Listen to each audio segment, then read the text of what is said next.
skills. That's exactly it. Exactly it. Right. Let's see now if this does anything weird. Usually when I go live, it changes up things in the with the scenes and stuff here. So um, for whatever reason, it says game source here now, but it looks nice. It looks fine on my screen. So I say we just carry on. Oh, Vogie's trying to tune in. He said he's going to be in the chat, Yeah, but that's probably YouTube chat. I don't actually have that up, so yeah, um, that's it. YouTube. That's yeah, we'll just talk amongst ourselves. So episode 2, we decided to get together again and talk about the game that we love to hate and that we are various degrees addicted to.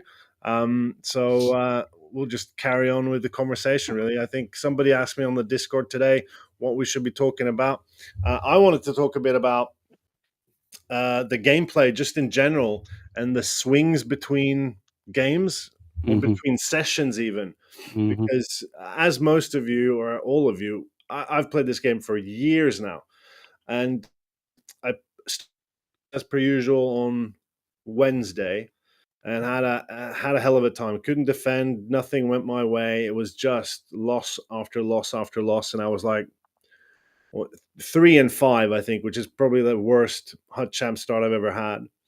And then I tweaked a couple of strats to be fair, but then the next day I went 7-0 in Hut Champs, and one of the opponents was the same guy who beat me 4-1 the day before, and I squeaked out a win this time 4-3 in overtime, and the rest were varying degrees of okay, but it was a completely different game, and I find in this year's game more so than previous year's games, there's just more variance.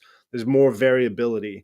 You feel like you're playing well, and things just don't go your way. I don't know if you guys have felt that this year. one of the things is the goalies are improved. Yeah, So that a good goalie can steal a game anytime. yeah, that's true.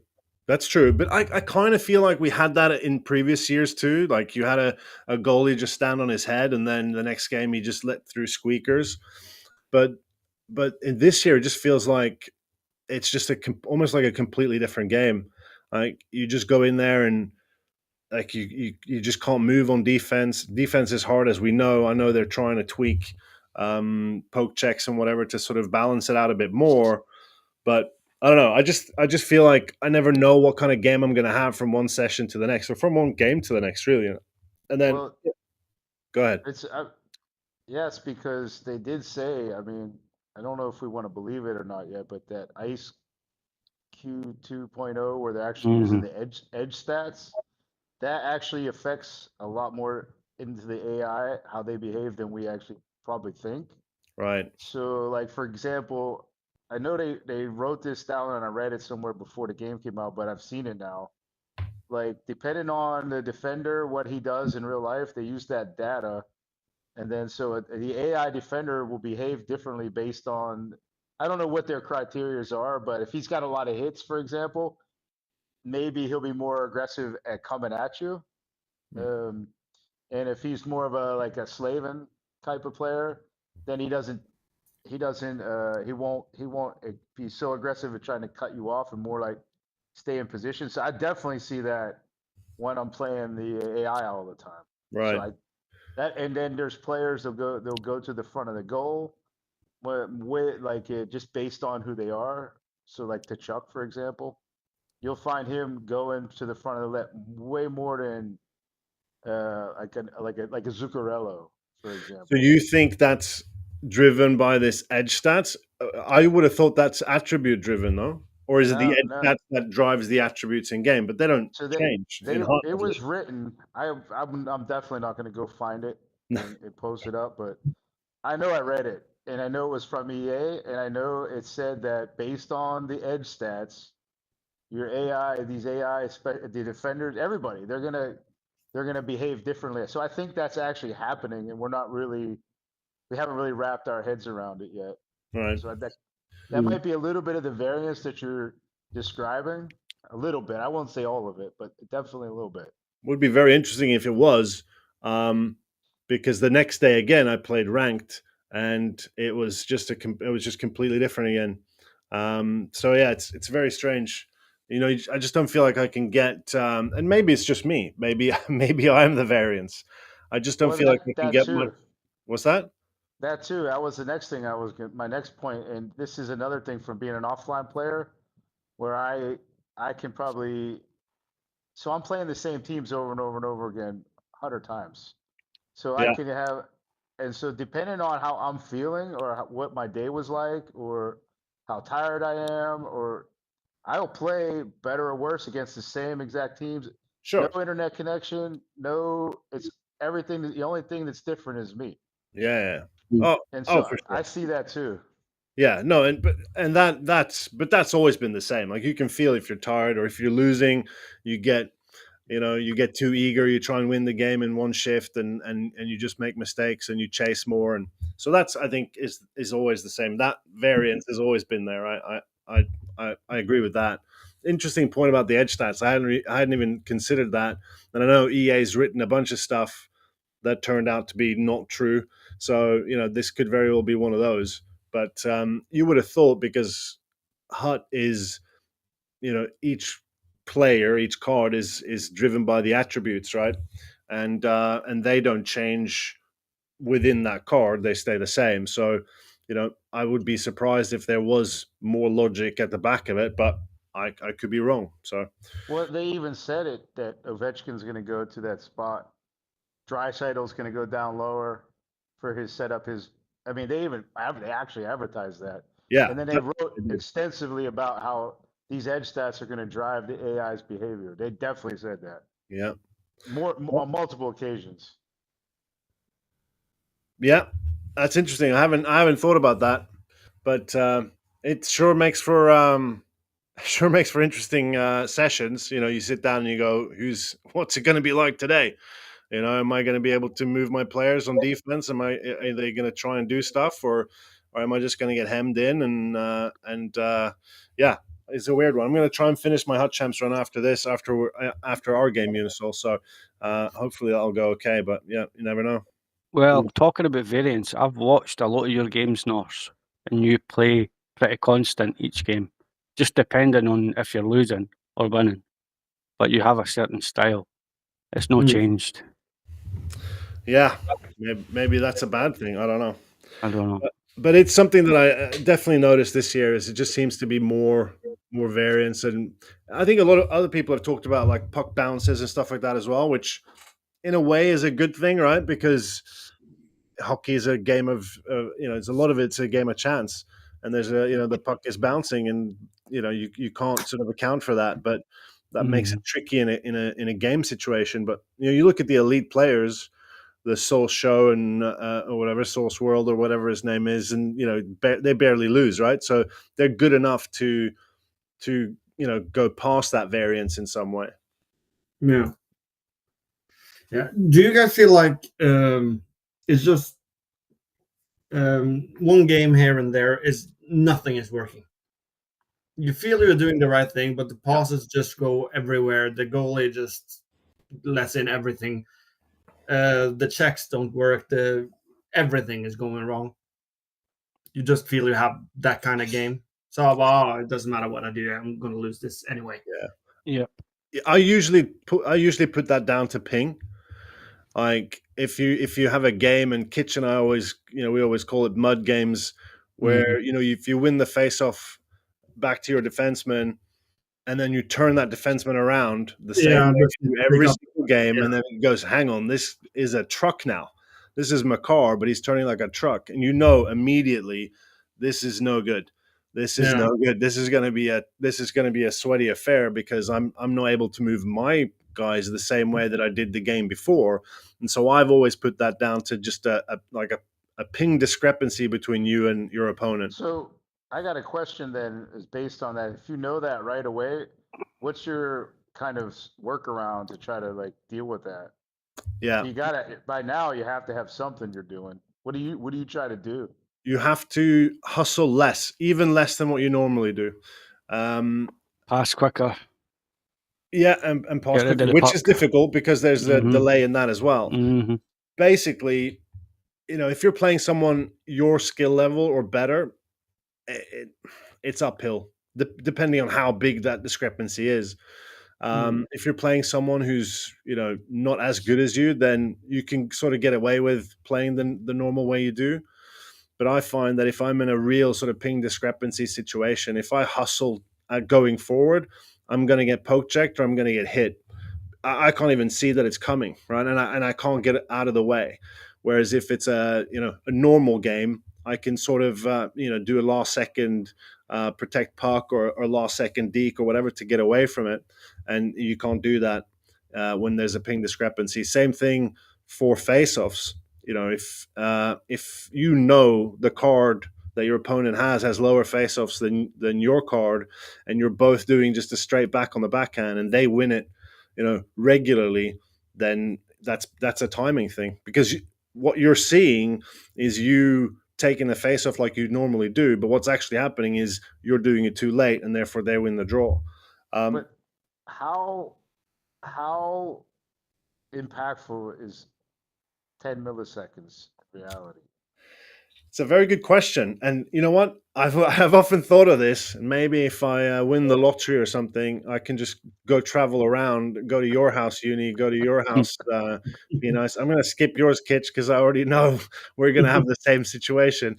But yeah, go to some Finnish pale faced. I'm half Finnish, by the way, so no offense to the Finns.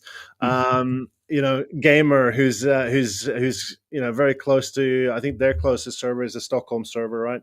And just try in different locations. Obviously, we hear from the North Americans that QC have got a server, and so the QC players are on a really low ping.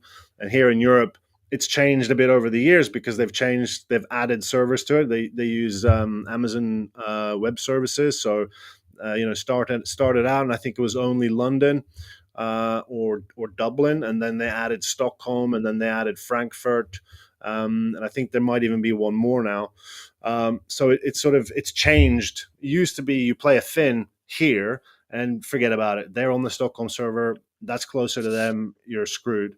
But then they added the Frankfurt server. So if I play a Finn now, we're both on the Frankfurt server, and it feels great, and it feels even. But I don't know from their perspective. But I don't have the opportunity to go to Finland just to play a hut game to find out. But it's also the same thing that the best players, regardless of ping, regardless if they're ping steady or if it's up and down, they're still winning. Yep, So it's the same thing as the variance. They're able to overcome that. Yeah, I've watched Eki play on like 80 ping and just dominate. He's cursing and sweating in the background, but he's still that good, right? So definitely skill but that's like the upper echelon of skill. But isn't that what we're all trying? We know we'll never get that far, but isn't that what we're still playing for? Probably, yeah. A little bit better than we were last year. Yeah. Know. So and that's kind of what drives me is like especially when I watch them play. What are they doing that I'm not doing? Is it their thumb speed, or I really believe it's the better players can see they're better knowing what the AIs are going to do. Yeah. Before their opponent, so they can exploit that. Yeah, and they can pick up on patterns that opponents are doing as well, probably a lot quicker than what we can, or what I can anyway. I think there's a lot of differences for sure. And they've memorized all the different moves in all the different locations, whereas most regular players probably have a couple of go-to moves. And if you're in a particular position on the ice, then you try that one thing because it's worked. Well, that Sauce guy, literally, the only thing he does is he knows how to score from every position. That's pretty handy to know, though. Yeah, but he can't really. He's really not good or better than anybody else at other stuff. But he is elite at that part of the game, is finishing goals off. Yeah. So, I think also there are. We get 2-3 breakaways. We might get one. I'm sorry. You go ahead. No. But I think the thing there, I find it when I'm playing one guy I feel is really good. It's they know when to go past you, they know when to turn, they know when to. They can read if the hit is going to connect or they're going to slide by and stuff like that. So I think they're really good at that. When to turn, when to not turn, to see the if you change D-man and go for the hit, then they read that and just play around you. Yeah, and that's like that. And I always think about like that seems so simple, but there's so many variables in hockey's such a fast sport. Yeah, They're taking into account how fast their player's going, how hard their pass is, what side of the body they're putting the pass. You know what I mean? All those little things, and that adds up to being able to overcome this variance that we're talking about. Yeah, for sure. and I think the key is, as you said, they know how to score from every position, right? Mm. I played a guy, I don't remember what his name is, but he he wiped the floor with me, and he scored some goals that you just don't see. He's got animations. As he's sort of, it looks like he's going backhand, but he's actually shooting forehand. I think there was a fair few examples of that last year, but I haven't come across it this year. And they know all those things, and they can make them work. So, yeah, big Yeah, difference. but Yeah. personally, when we play the Discord league, and I play with a lot of players on my team that I'm not used to, I I feel like that's a big disadvantage for me because I don't know my team that well, and I think that's really important to Well, know. that's his whole year in Hut basically.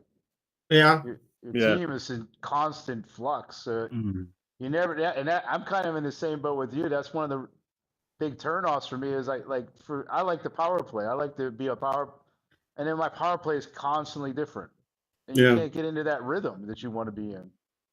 no, And as that's soon as you get your power play set, something else comes out or the season resets or something. And it's like, oh, come on. yeah.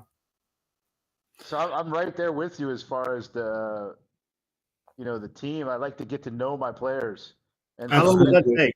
How long does that Hmm? take you? oh, that takes me a long time. It takes me, phew, it could take me 50, 60 games with the same team just to get the feel how Right? my players move, what they can do good. Because it's still attribute driven, like you said, Yeah, and it's I mean every card has.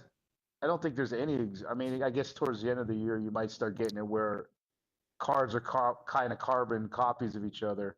mm, But Mm. for the most part, there's enough different attributes and size differences where cards are still unique, even like I would say even into like 6, 7 months into the game.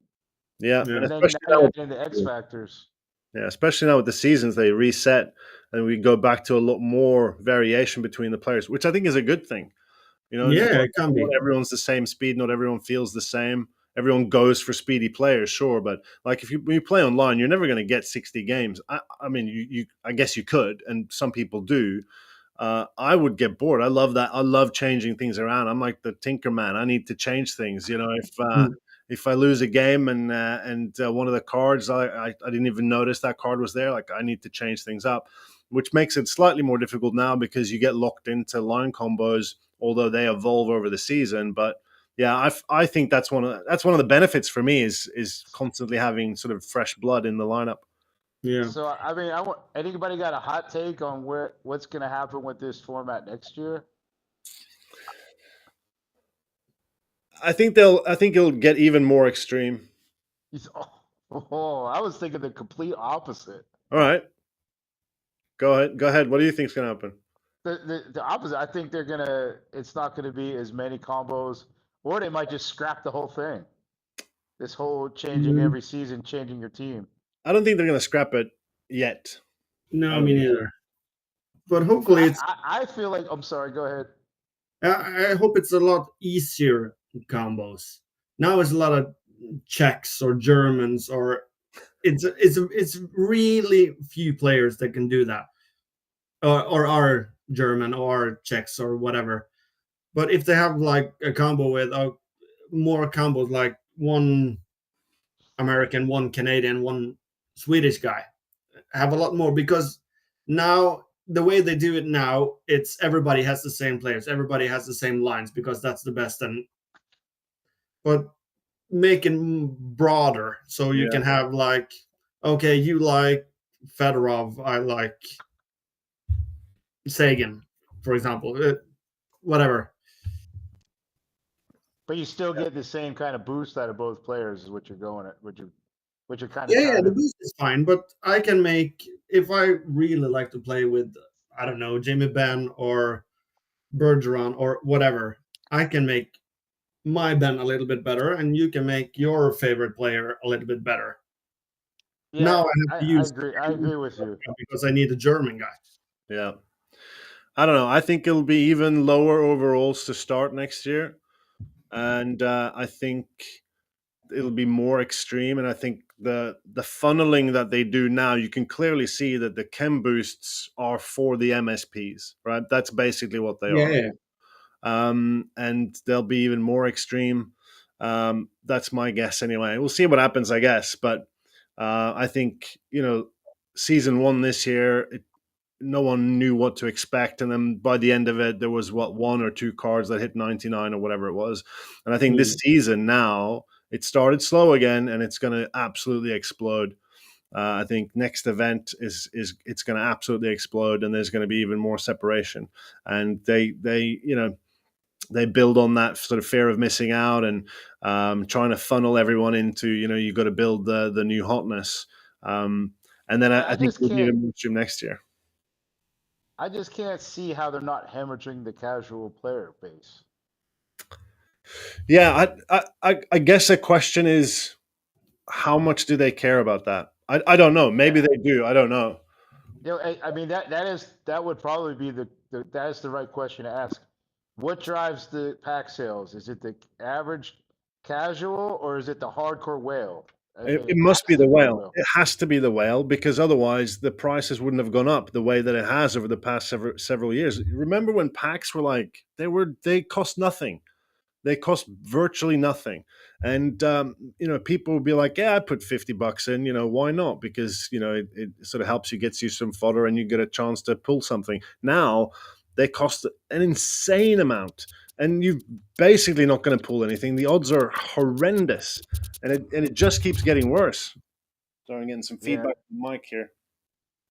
It's getting worse, but it's not. It's getting worse, meaning people are still buying that stuff. Well, that's what I'm thinking. If the prices go up on the packs the way that they have, like you said, they're going to alienate the people that don't want to spend a lot of money on the game, and that leaves the whales who will buy it regardless. And they sell less packs, but make more on the packs they do sell because they cost a lot more. That's my guess. That has to be it, because if not, it would have changed already. It's been this way for a couple of years now. It's been gradual, right? I mean, maybe more like that, but it's been gradual. It's gotten more and more expensive, and then the last sort of 2 years, it's just sort of exploded to the point where you look at the packs now and you're like, really? It's like 200k coins for, like, there's no way you're going to make your coins back.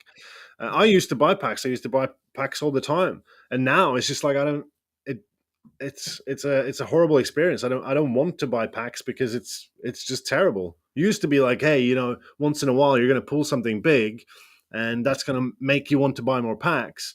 Now it's forget about it. You're not going to pull anything. Last year, when you go. No, you go. Last year, I spent in coins at least 2 million on packs and pulled nothing. Nothing. It was mental. Nothing. Yeah. A marker. That was it. 85 marker. The whole season. And mental.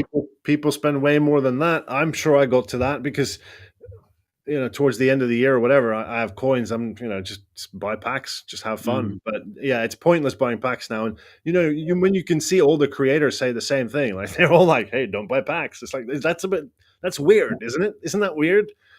Don't you think the creators would be like, promoting the game? Yeah, exactly. But they're all like, don't do this. This is a bad idea.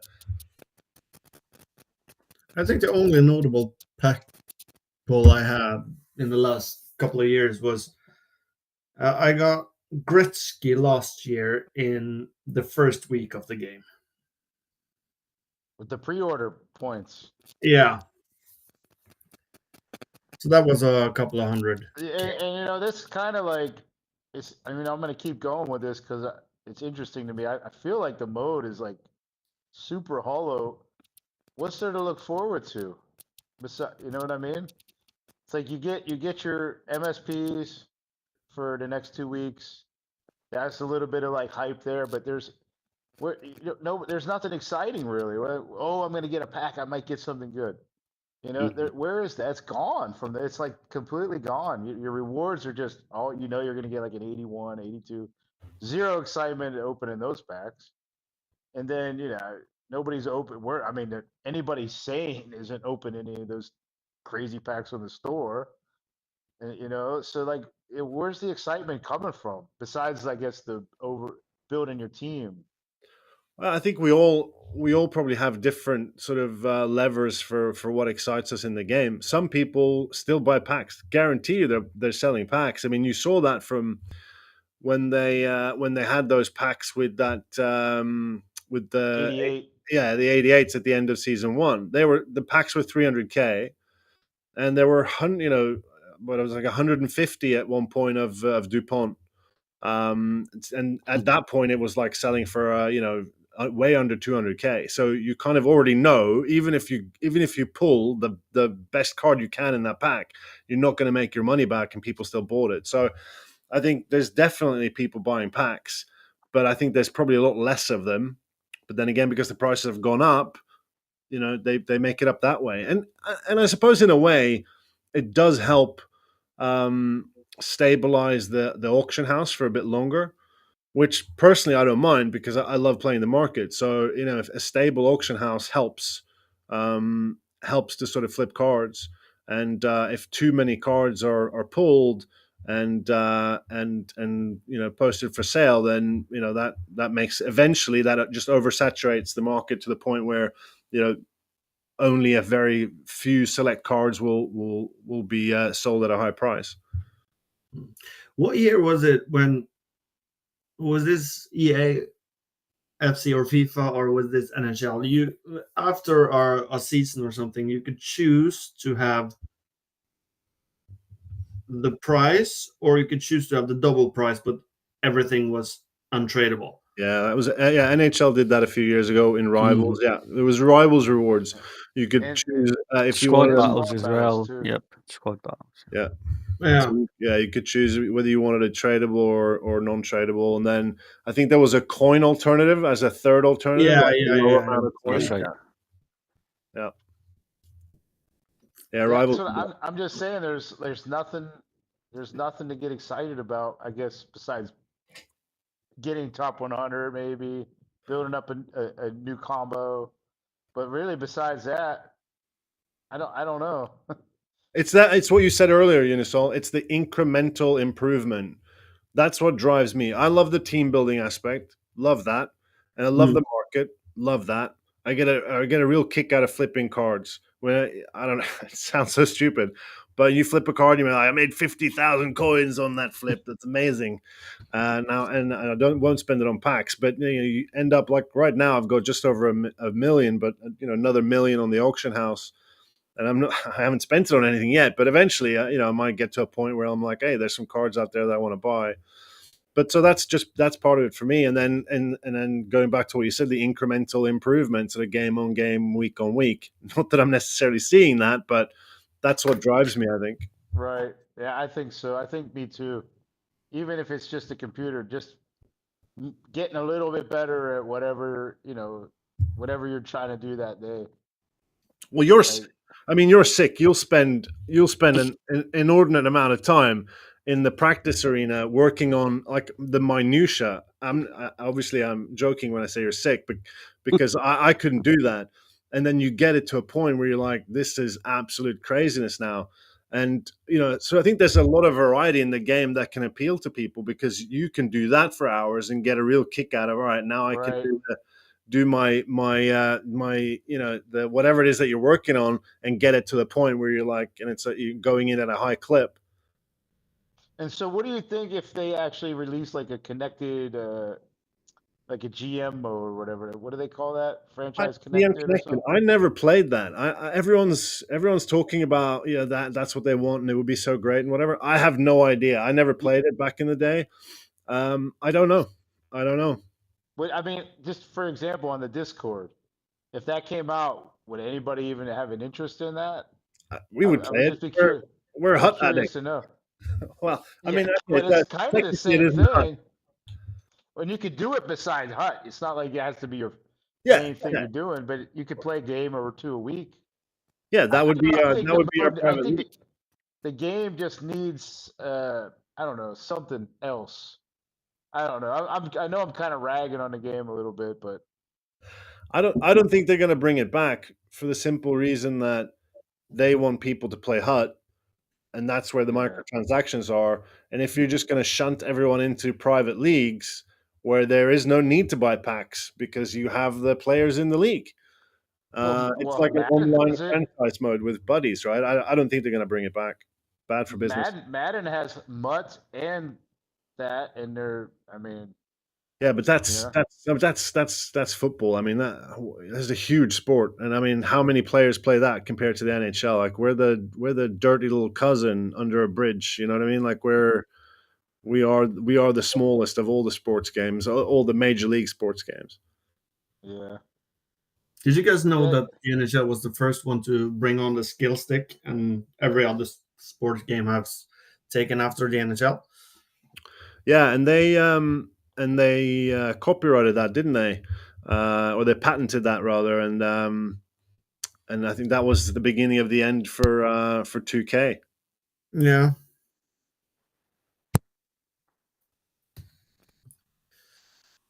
Do we want to talk a bit about the new event? We got a new event. We got Christmassy stuff. We got tickets, gold and silver and bronze tickets, and we got a new Could event. somebody explain me that? I only get bronze. I'm only getting bronze tokens. Yeah, so you can use bronze tickets for bad packs, untradeable. You can use silver tickets for bad packs, untradeable, and you can use gold tickets for bigger bad packs, untradeable. But also they give you three 88 overall cards that you can trade in for 10 tickets, and I did that today. I went to the auction house as I do, and I looked around, and when I checked the gold tickets a few days ago, they were like 120K each, right? But today there were a bunch at around 30K.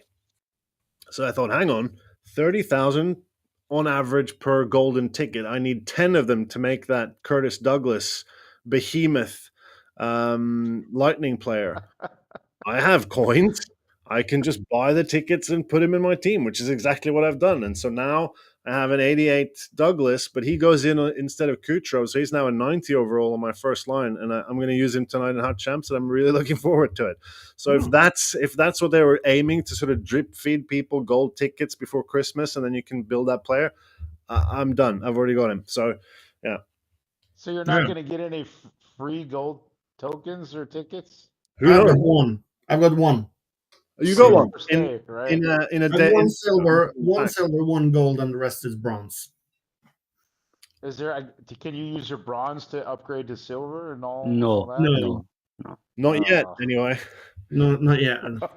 I got like 4 bronzes then. Oh, I can use my one gold ticket for 83 untradeable overall. I think I saw who's the best MSP from this release so far? There's a Suzuki. couple of options, but yeah, I'd say Suzuki as well. Suzuki, right? Obviously, from the Montreal player base is going to pick him up, but he's the fastest too. He's fast and he's got 94 face-offs. Yeah. And does he have quick release? I have the game open. I can go check. I think he has quick Yeah. draw. No, he No. doesn't have quick draw, does he?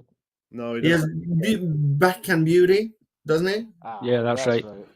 Yeah. Check out the memory on penis. Yeah. Amazing. The Isn't face that, of all isn't that an underrated X factor though? Backhand beauty. Yeah.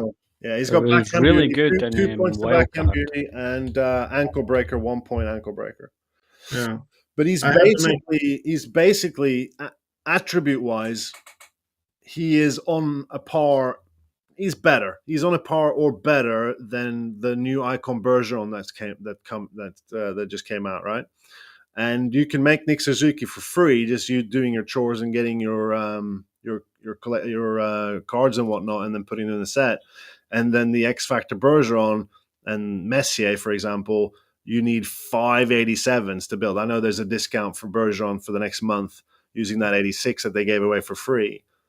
Yeah, But but Bergeron has quick draw though. who's making these icons? I know. I'm gonna be making Bergeron when I go on vacation. It's over 1 million. Over 1 million coins in value to make I him. know, but it's Christmas, so I'm gonna treat myself. Oh, but honestly, I mean, the last I games, really like Bergeron cards.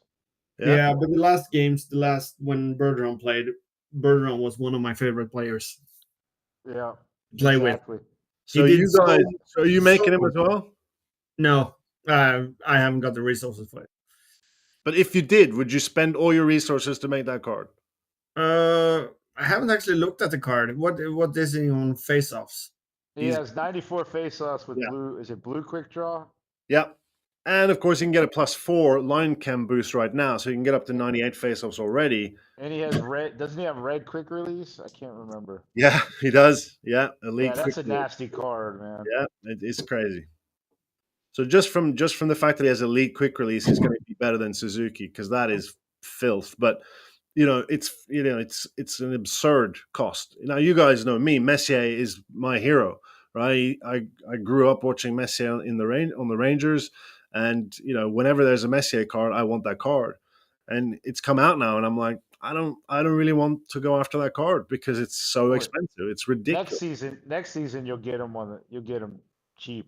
I mean, Well, I don't know because the cost will be the same, right? Those sets aren't going away. But the free stuff you're gonna get is gonna start evening it out. Well, I hope so. Eventually, I'll get him when he's way after progression, maybe. But yeah, I mean, because this is what the third or fourth sort of tranche of icons that they've released.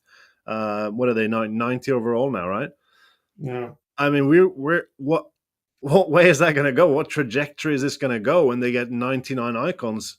What are the costs going to be for them? Like, it's going to be absolutely insane. And these are the things as well. I mean, you saying Unisol, that's going to drive away the casual player base. They have no chance. They have no chance to build it. If you're casual in this game, how the hell are you going to build one of the 90 icons? And it's December. We still got a long time left to go. They're That's like true. team builders for last year. What's that, Kitch? They're like Yeah, the team builders, yeah. builders, yeah. Too expensive. Does anybody miss that? The team builders? Maybe Norse. No, why? No, I don't think so. And yeah, you're right. They were too expensive, and so they just dropped packs where you'd be like, oh, I just buy my fodder in these very cheap packs. But they were the ultimate troll auction house troll thing, where you just picked a couple teams, you just blocked the market on those teams with no matter what time of the year. Yeah, Montreal, whatever. yeah, It's going to be over 30% more expensive than every other team. yep, yeah. And now you get that because of chems, right? Oh, a certain someone in the group selling 70 overall goalies for 50K each. Right? But So, people are buying it. Oh, he is. I know. Give 'em. I know he's watching it right now, having a laugh at it. I'm sure. Yeah, and so you'll always get that, right? And so I don't miss the concept of team builders so much. I like the fact that they were very good cards, right? That's always nice. But yeah, I tell you what I do miss. This is a bit of a departure here, but I do miss the days when the Hut Champs cards that you got from like top 5 or whatever were tradable, because you could pick up. I would never get top 5 in Hut Champs, but I would work the market like a crazy person and have money. And I remember the one year they had Messier. So the first, whoever got number 1 got a 99 Messier, and then it was a 98 Messier for number 2 overall, and then down for the top 5. And I remember I got one of the, and I think maybe 6 to 10 got like a 94 or whatever it was. And I remember I ended up with 98 Messier because I sort of traded myself to it and bought it off the auction house. And that was a unique card. It was one of one, right? And those cards don't exist anymore. There's no one of one cards anymore. Like you said, everyone's got the same ability to get the same cards, except for maybe fantasy, because those cards are out of reach for most people from a Did you get any messages after the game? Like some noob beat you was like, "Oh, I just beat you, and you'd be supposed to be the second best Hunt Champs player." No, I didn't get those messages, but I did get people saying they wanted to buy the card off me. Yeah, I did get people saying, "Look, selling." Even after the game was done, like it was 6 months after the game was done, somebody messaged me and go, "Hey, I see you got the card. Can I have it?" I'm like, actually, no, you can't.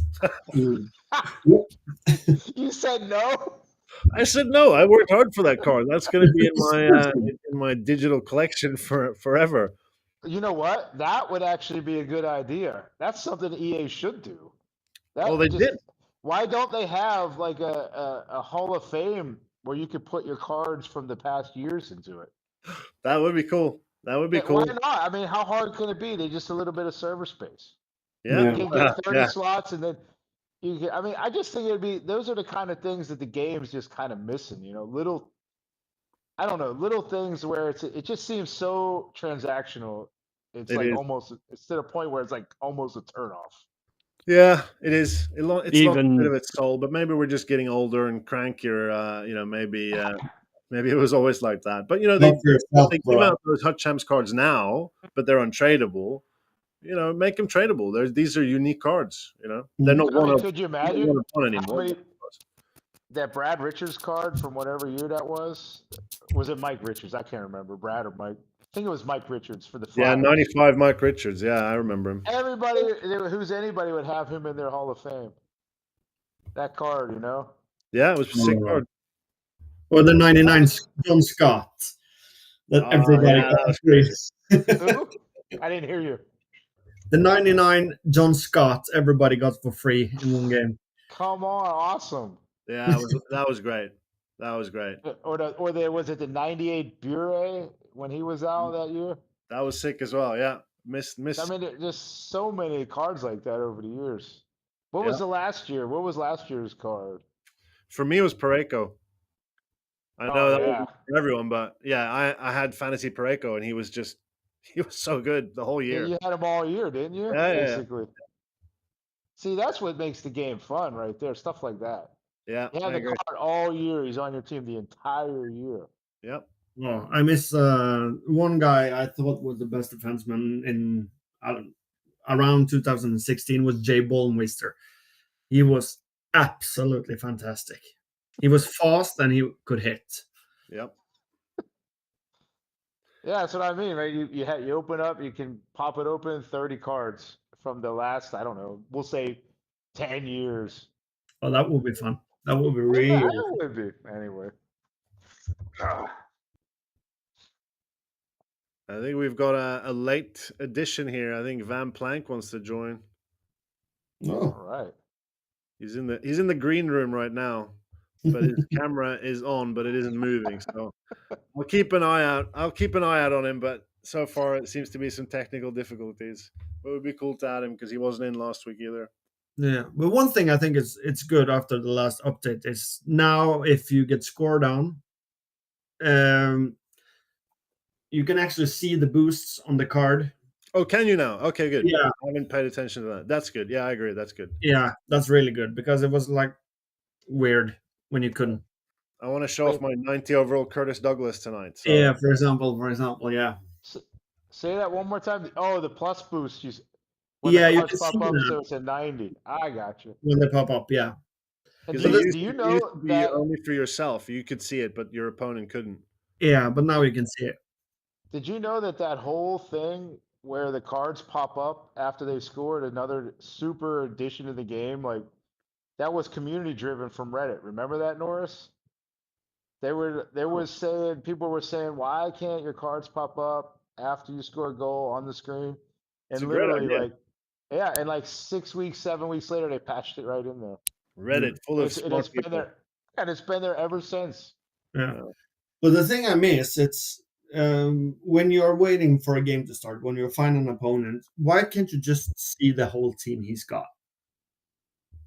Why is it like you can see the top 3 overalls, you can down, and it's one guy standing there? It used to be because people would quit. Yeah. I don't know. Yeah, but why you're can't they right. just quit then? And they used to have the goalie record, and they used to have all sorts of or the team record when you logged in, and people would back out before the puck drop. And there was a time Right. when if you backed out before puck drop, it didn't count. Whereas now, I think if you back out past the initial sort of load-in screen, you'll take. And that's exactly why they don't do it, right? If you see the other guy's team, oh, I'm disconnecting right now. This isn't even going to be fun. You Weak see, I mean, minded. you see the team overalls now. You see the attacking overall and defensive Yeah. overall, which we've always seen, right? But I think now there's not that big a separation, I guess, because it's still fairly early in season 2. Whereas in previous years, maybe there were bigger changes there, bigger differences there, maybe. Yeah. But at least show the starting lineup or something. Yeah, they show the top 3 players based on overall and whether X Factor is enabled. I think. Yeah. What do other sports games do? I wouldn't. I don't play really anything know. else. Yeah. Me either. I'm the same. They used to. I think they do it on EAFC as now as well. I think they show the whole team for the opponents. On eShow. No, EAFC, the football game. Yeah, the FIFA. Soccer. Yeah. Soccer, Unisol. Soccer. Oh, sorry. Yeah. Sorry. I think so. What they do as well is they have better pack animations because they have like walkouts and stuff. Yeah. They're That's really true. good compared Together. to Hut. Not just purple. It's a purple. Woo! Or gold, if you're really lucky. Not that anyone pulls any purples anymore. So No, That's true. absolutely not. yeah, it's an 83. Yeah. I can't complain. I actually pulled something decent today for the first time. I bet I did every game breaker set since launch. And I was like, you know what? I'm gonna do the game breaker objectives one more time. I'm gonna do the six collectibles into the 80, and I got Cooley. Yeah, well, that's nice. What can Nice. I say? I mean, Did you sell him? well, no, he's only 68,000. I know. They were I'm bunched thinking up. after this event, after it closes out, maybe his price might go, especially if he gets a boost or something like that. Then He's I might not a sell new him. card. He's a season 1 card. Oh, I didn't even know. Yeah, he was the second. He was the second game breaker sort of main player, and Yeah. I think just too many of them were pulled, and his price has always been super low compared to Natchez or Suzuki, for example, who are the similar, like the best of their sort of tranche. But I was looking at.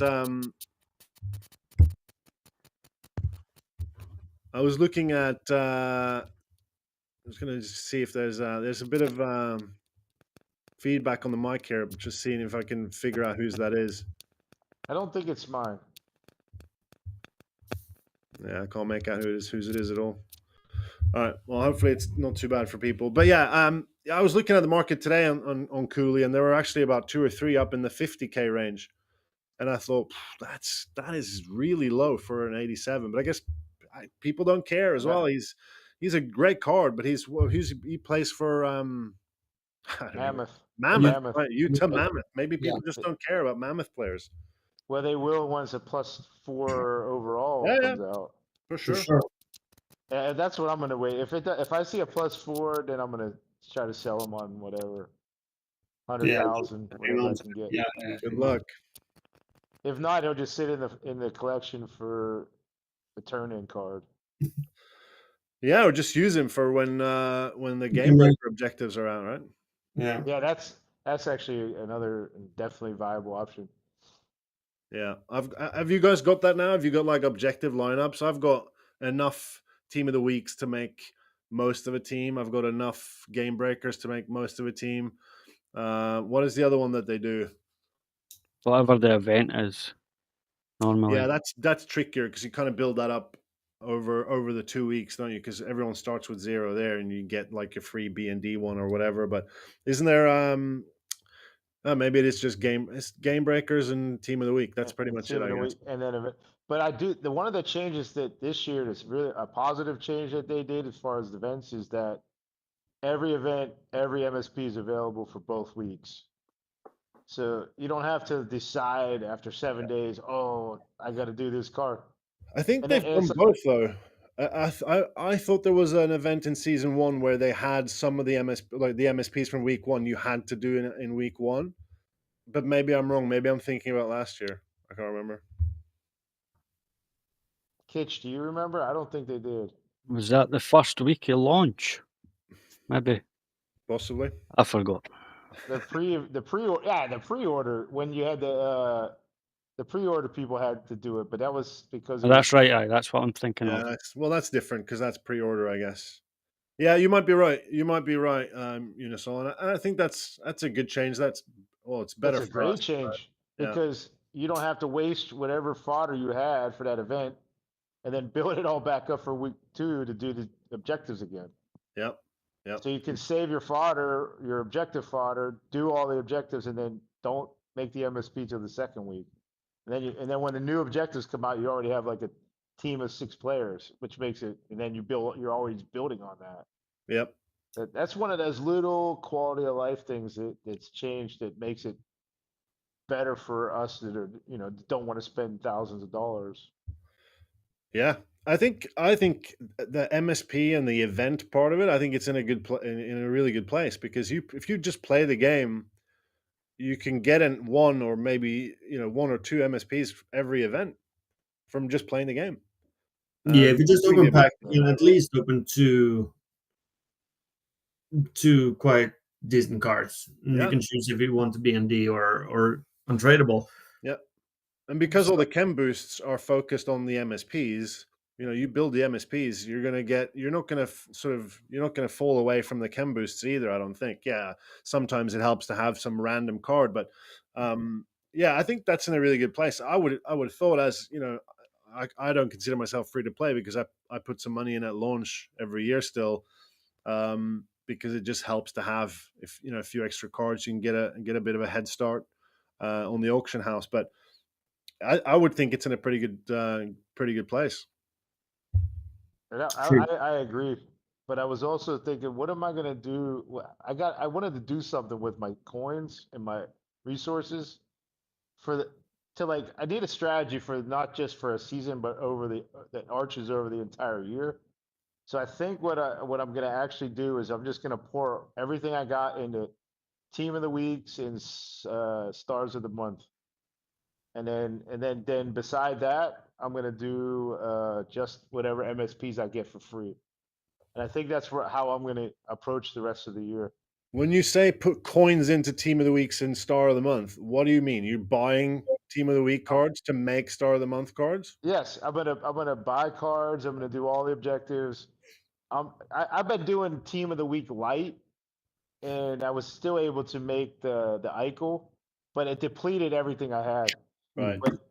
But I think going forward with whatever coins, because I have a stack of coins I don't know what to do with. But I decided actually today that that's the route I'm going to take. I'm just going to stock up on team of the weeks and then be involved in every star of the month. And then that's going to be like that's going to be my besides the MSPs that you get for free. That's going to be my core to tinker around with as far as team building for the rest of the year. As your financial advisor, I would advise against that, Unisol. It's terrible value. And that's what it is. It's terrible value because you're taking your coins that you have for liquidity and then Back in a minute, guys. buying Team of the Weeks, and then you're swapping those to untradeable Star of the Month cards, which will drop in usefulness and value. So Well, they I would won't though. How will they yeah. drop it? They won't drop because then season 3 starts, everything's gonna go back, and then like I'm still using that Eichel. That Eichel's a great card, 87 Eichel. Sure. Yeah. And then if you have what's the new one? The 89. What is it? Hagel? I don't remember. No, Robertson. Hagel's an 88 with Fox, and then it's Robertson. isn't it? Yeah. Yeah, if you got the London. 89 Robertson, how that card is going to be viable? I can see that card being viable way into season 3. It's not even viable now. It's not even a great card in my opinion, and it's Yeah, super expensive because to make. everybody gets hung up on speed and all that other stuff. Yeah, But you don't care about that. You don't care about speed. Who cares about speed? well, I mean, I'm thinking what's going to be every season. What is, especially when you get into the mid-season towards the end of the season, what boosts you're gonna get. So Yeah, you're always gonna get team of the week and stars of the month. season. Yeah, for sure. Yeah, there'll be one, right? There's one now. You can, if you have a star of the month and 2 team of the weeks, there's a line combo boost for that now. So that's going to remain for the season. But then you've got to stack that with, team boosts and country boosts, I guess. Well, team of the year is save for team of the year and just Yeah, give everything you got for that. That's Oh yeah, I forgot all about team of the year. Are they still Yeah. doing Yeah. it? You think? yeah, yeah. I think they will. That's something we can talk about next episode. We're nearing the hour mark here. But yeah, No let's way. delve Is it into that already next been an hour? Yeah. Yeah, 56 minutes for already. Wow, I that know. went by fast. Time flies when you're having fun. For sure. Next time we have to do some But blind thanks for rank. the advice, though. Thanks for the advice. I'm gonna have to rethink my thinking now. Yeah, I would, because also if they release a card, maybe they release a Crosby card or something, or a Lemieux card that you can't build. It's just there in packs for a week or whatever. You got coins, you can go out and get it, and that would mean a lot to you as a fan of those players, right? Yeah, but yeah, I know what you mean. I have to I'll rethink it. And maybe yeah. I haven't quite. I just basically like formed the idea today, and I was like, maybe I should do this. You come to my office on Monday. We'll have a look at your portfolio. We'll go through it together. Oh man. Hitch, I'm very aware that we've not put you on the spot too much this week. You've not said much, which seems to be unlike your good self. Is there anything in particular that you wanted to bring up or talk about? Um,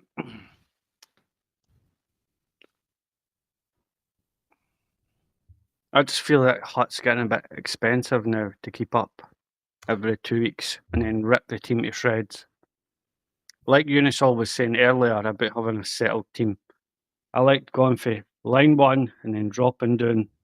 Right. But And now then, every 2 weeks, because of combos, yeah, you can't drop a line. You've got to rip the whole team up and start again, and then you know where your settled team. yeah. I don't. That's what happened in season one, right? That's how I did it in season one. As soon as there's like a new, oh shit, Eric Lindros dropped, and there's a +2 boost. All right, get out the way. I'm getting this guy, and you I could enjoyed build that. it because the value was kind of there-ish, right? And then Gartner and McDavid. It was all the same. It was all the same week, right? All of a sudden, you got a brand new line one, and then the next week they put in the +6 with Crosby and Nylander and Kucherov, I think. And then all right, now we're building that, and then so that one drops down.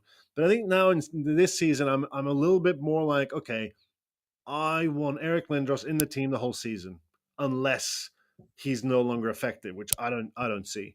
So I want to build a line around Lindros. So what boosts are available? Who do I have to put with this guy that I can keep him in, right?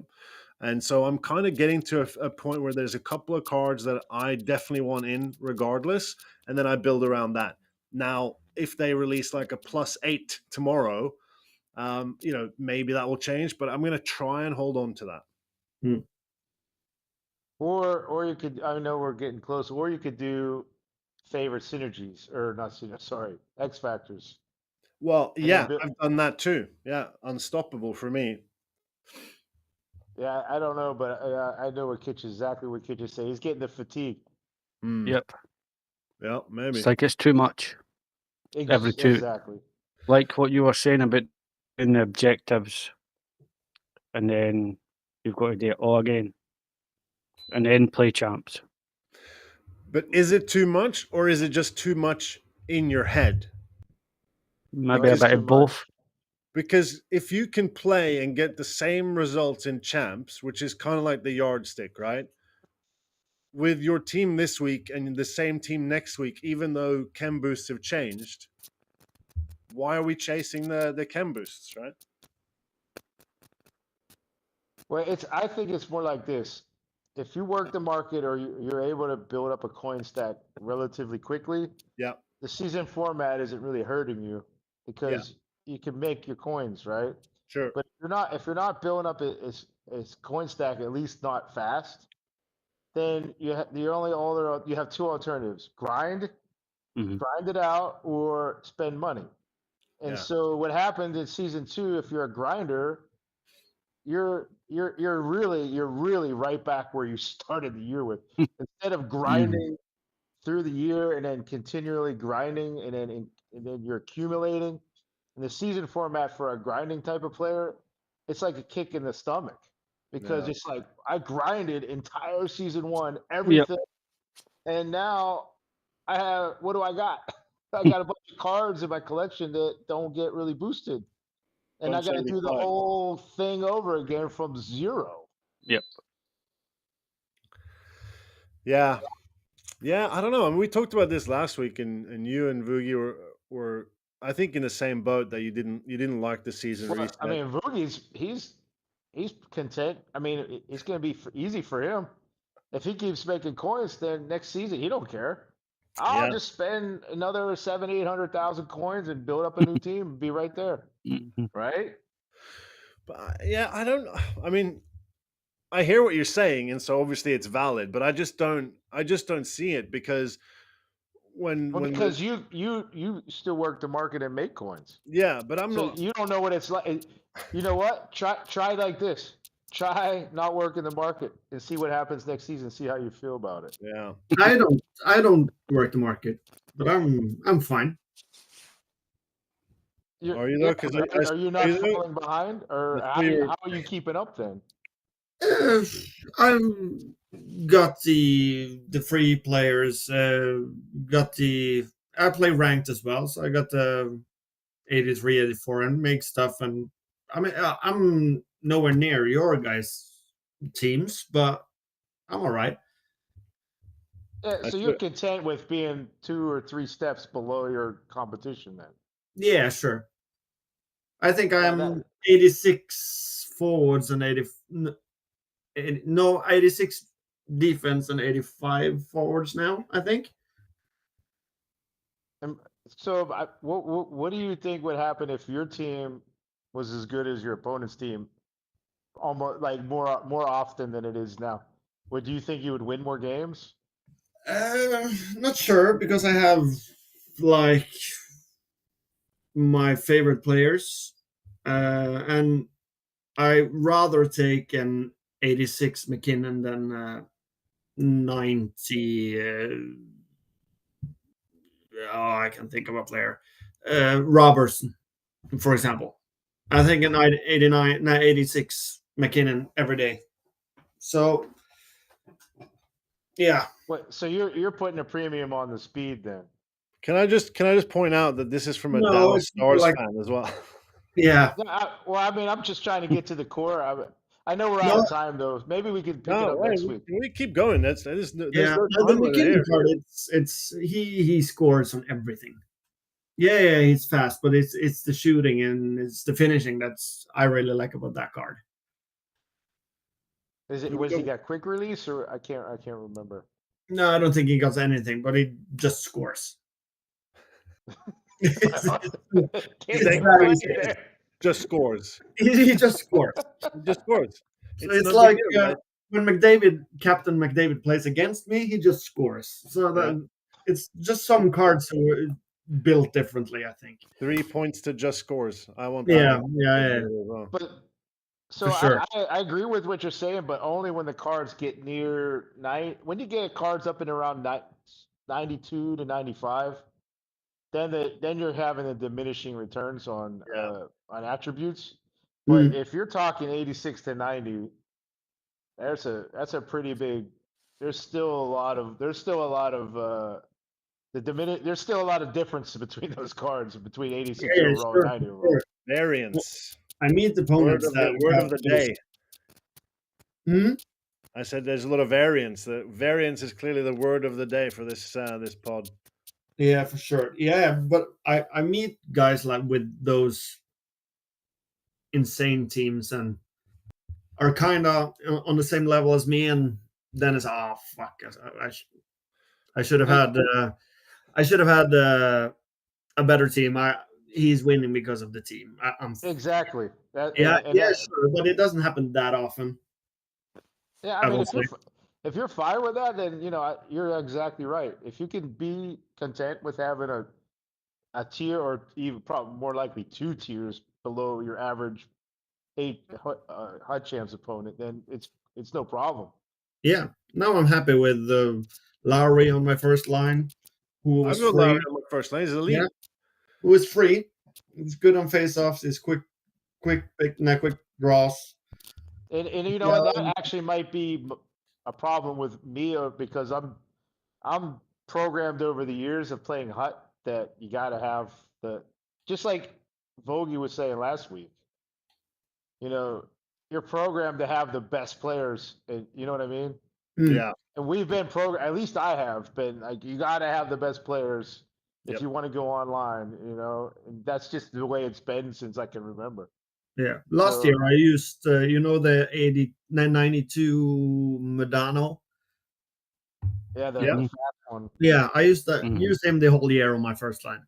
Yeah, 92. I think once you hit 92, then you're starting to talk about what's the real difference between a 92 and like a 97. But I think when you're talking 86 to 90, That's still- less. That's less, you dude. start noticing that difference. Yeah. Yeah, Yeah. yeah, All right. Shall we call it there, boys?